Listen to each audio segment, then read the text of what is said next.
5 a.m. I'm going to head off for a walk. The little guy's looking at me kind of oddly, but anyway, leaving the hotel. I will try and get to the first church. It should only be about 600 metres away if I follow the directions properly. So when I came out of my hotel and I just turned to the first right, I stumbled across this bus, which I am suspecting may be the Jet bus, J-E-T-T, which is the cheapest way of getting around Jordan. The hotel that I'm staying in is one of its points of interest is that it is directly near the Jet depot, so that's why I'm making that huge assumption, even though there's no signs, and I thought Jet buses were red, but I can always look into that. So one of the main attractions when you come to Aqaba is the Red Sea and the scuba diving and the snorkeling, and you can either go on the original glass bottom boats that have the really small glass bottom, or the more modern ones which I think are called Sinbad, which have the larger glass bottom, or you go, I think it's the Nautilus, which is a kind of semi-sub. But I'm walking along here this morning and I see this very decaying scuba suit advertising this company here. So that decaying thing would not instill much confidence in me. But if you have your paddy, you will have to make a judgment of that for yourself. So I'm only a couple of hundred metres away from the hotel, and I'm following the directions that I saw on Google Maps, so that's why I'm feeling really confident. But then I also see these signs about the bird observatory. I can just hear lots of birds, but I think they're in the trees just behind the Movenpick just there. So I'll just keep wandering and see what else I can find. I think because I'm walking on a street that's 2 or 3 in from the Corniche, when I go back to the hotel, I'll go on the other side of that hotel over there and walk back via the Corniche. Maybe a little bit more scenic. So I've barely walked 500 metres, 600 metres, and I've come across the hole in the ground that is the world's first dedicated church. It's a mud brick building from a 4th century. It's older than the Holy Sepulchre and the Church of the Nativity. And one of the things that they've found here is dipinto, representing a procession of people, a painting with a procession of people. So, being one of the most prominent buildings in Christian history, it doesn't seem to be given much majesty.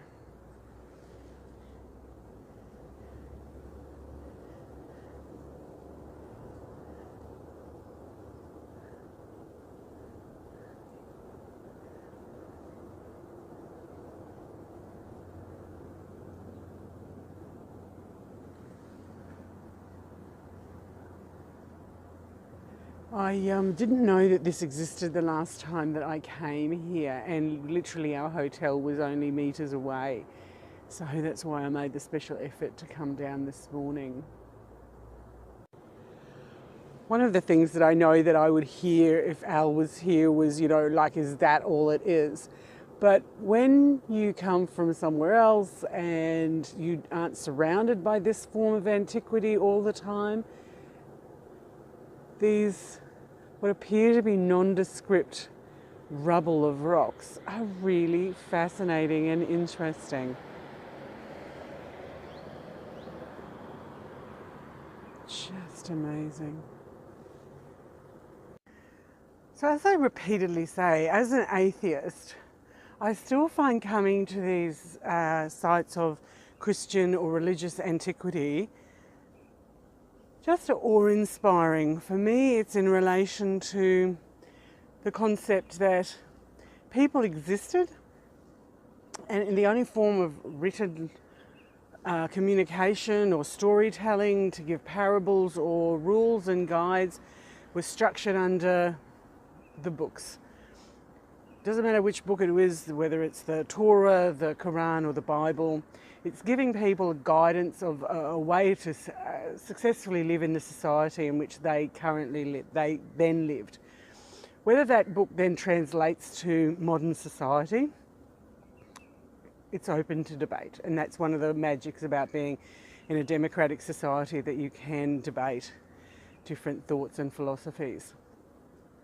But if this is the first dedicated Christian church from Byzantine period in the 4th century, in the middle of modern Aqaba, which is a economic zone, a tax-free zone for the last 10 years and the only seaport in Jordan, I think that is an extraordinary combination of interesting things. Come to Jordan. You might not do all the stuff that I do. You might just do Petra and Jerash, and you might just do the big stuff, Kais and stuff. And you might not do all these little fiddly bops that I do. Just come on down. It's just an amazing country. So as I said, there is the hole in the ground. That is the world's first dedicated church. And right next door to it is a derelict building. And as I chuckle to myself, I wonder if in 2,000 years' time, is somebody going to dig up that construction and go, I wonder what this was. A university? A hospital? Home?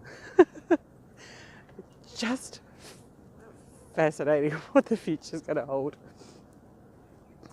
As I once again walk past the hole in the ground that is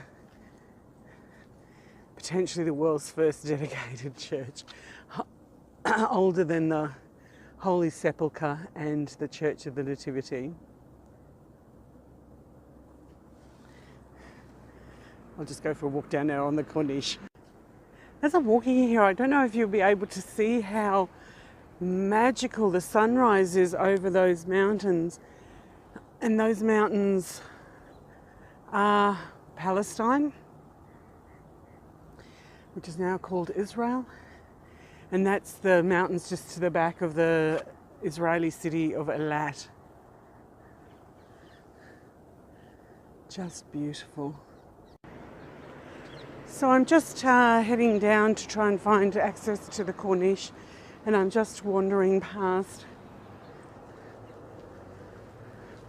some pretty amazing, I'm going to say street art, but it's, yeah, I think it is street art. So it was just on a fence that's next to an empty lot.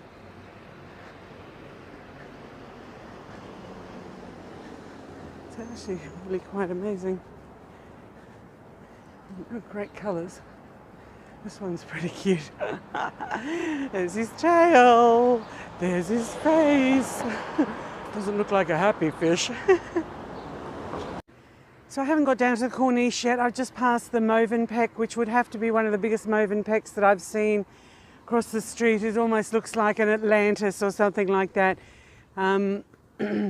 But what I've come across here is an Islamic site, an Ayla, A-Y-L-A.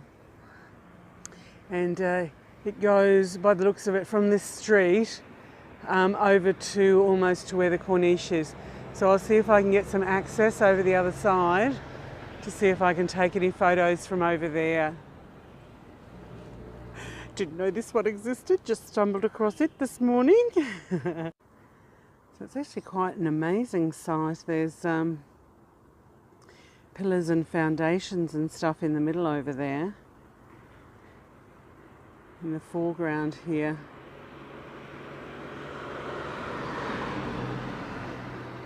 Looks to be like pathways or walls with roads in between.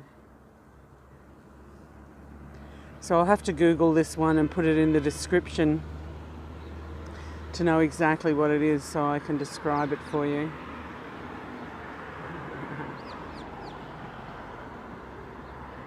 I'm getting more and more adventurous and probably even a little bit more cheekier, but I tried to get to the other side of that Ayla, A-Y-L-A, but it borders the Royal Aqaba Yacht Club or Royal Jordanian Yacht Club, Royal Yacht Club of Jordan. And I ended up in the car park down a dead end. But it does command an impressive, oh, cruise ship. I just spotted a cruise ship. It does command a very amazing part of the Corniche here.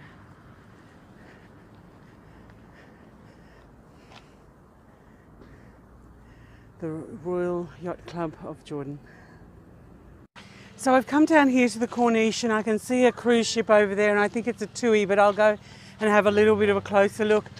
But this sign really struck my fancy. It gave me a bit of a giggle, saying about anybody littering or dumping anything in this area and solid waste radioactive material will be jailed and fined. Yes, but you can litter over the rest of the Holy Land, but don't put anything in this little bit of water or we'll give you a fine. That is just hilarious. It's just like there is actually seatbelt laws in this country. The only thing that happens with seatbelt laws is nobody actually uses them. This is an Islamic country, so there's no alcohol. Aqaba has a lot of alcohol shops. Oh, there's the Corniche.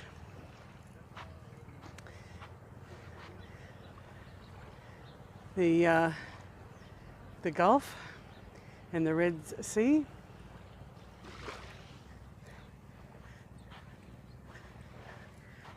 That very tall flagpole was the one I was under last time. So you see the land that's further past that cruise ship and that cruise ship, that's Saudi Arabia. Over the other side there, that is Egypt, so that's Taba. City of Taba. Maybe that's the city of Taba. It's really, really close, and this is the city of Eilat. So you've got the four countries: Egypt, Israel, which is Palestine, Jordan and Saudi Arabia, all within a close proximity. One thing that I like to do, and I like to encourage other people to do, is try and go for a walk when the town is waking up. It just gives you a different atmosphere when the bread's being made and the rubbish man's coming by, and it's just to see it when it's quiet and then see it later in the day when it's bustling and busy with people. Just fantastic. My goodness, there's some kids out there swimming already. I swear it'd have to be like 16 degrees. That's dedication to the sport.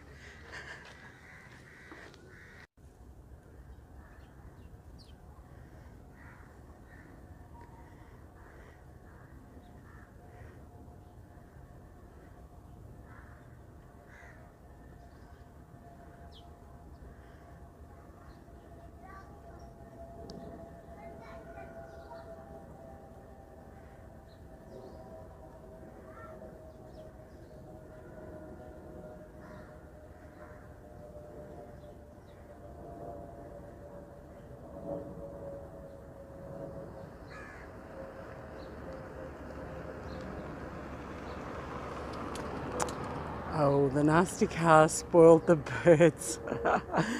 They're the cat's adventure. Oh, where'd it go? Hello?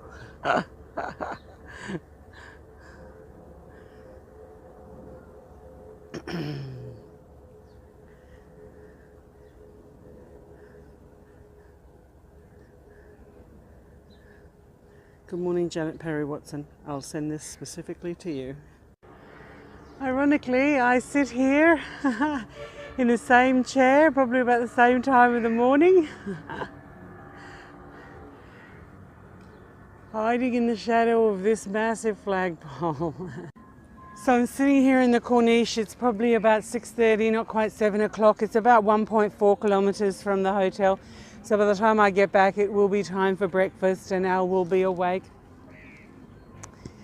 I'm looking over there at the cruise ship that's in port, which I hope there's somebody on that boat that falls in love with Jordan as much as I have and comes back continually.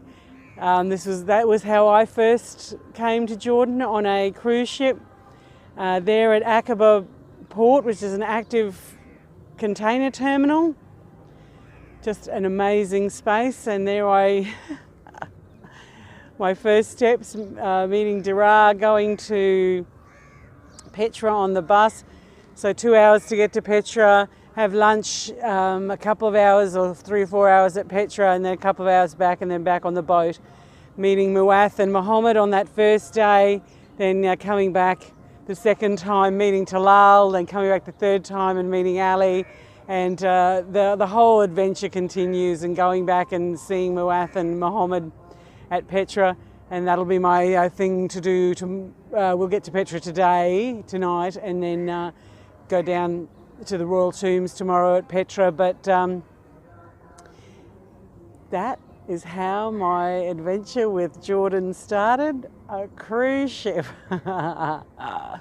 So later today we'll come down here and do a glass bottom boat ride, and hopefully that museum will be open, because I've attempted to get there twice. It's never been open, so let's hope a third time lucky for me. Welcome to Aqaba, welcome to the Corniche, welcome to Jordan.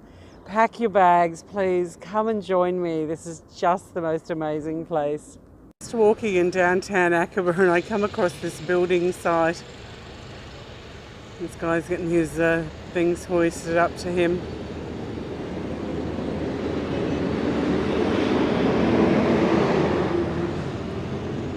You can see there his safety harness. You can see the high rails so that he doesn't fall. Actually, no, you don't see any of those things.